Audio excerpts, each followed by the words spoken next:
district for mobile home parks. What would you like to see this? Would you like to see this become permanent? What do you think needs to be done to protect mobile home park residents when facing park closures? This is a 1-minute question? It's a 1 minute, just like the PowerPoint.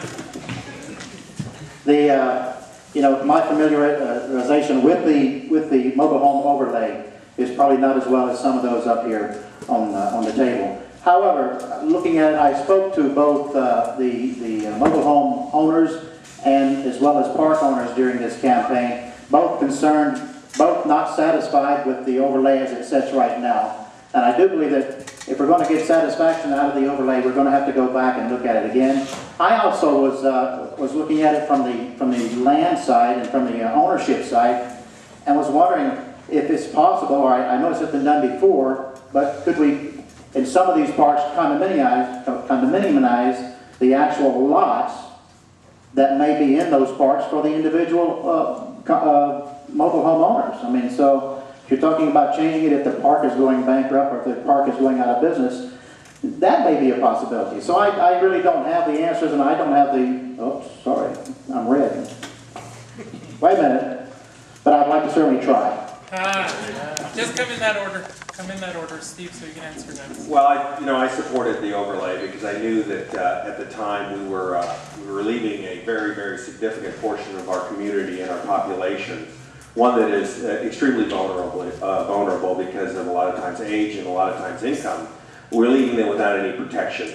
As redevelopment becomes something that sort of is a far distant sort of a thing now, but it will come back.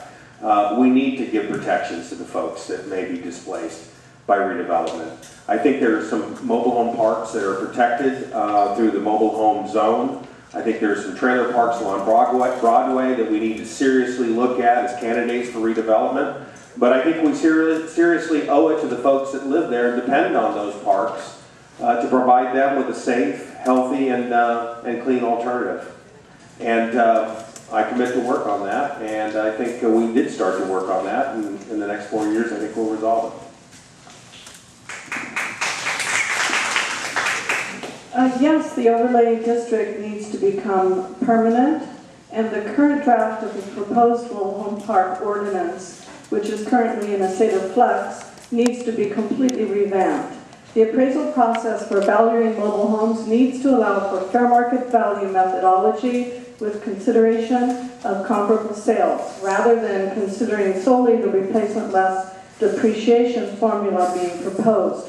The mobile home inspection program run by the city should not be canceled, never be canceled, nor turned over to the state, as was proposed by the previous city manager in the last round of budget cuts.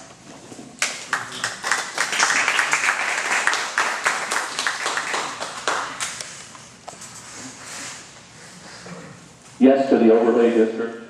When you go to section Municipal Code 9.4 of the City Code, there's 4 pages of protections that are in that, and I think that they're there for a good reason.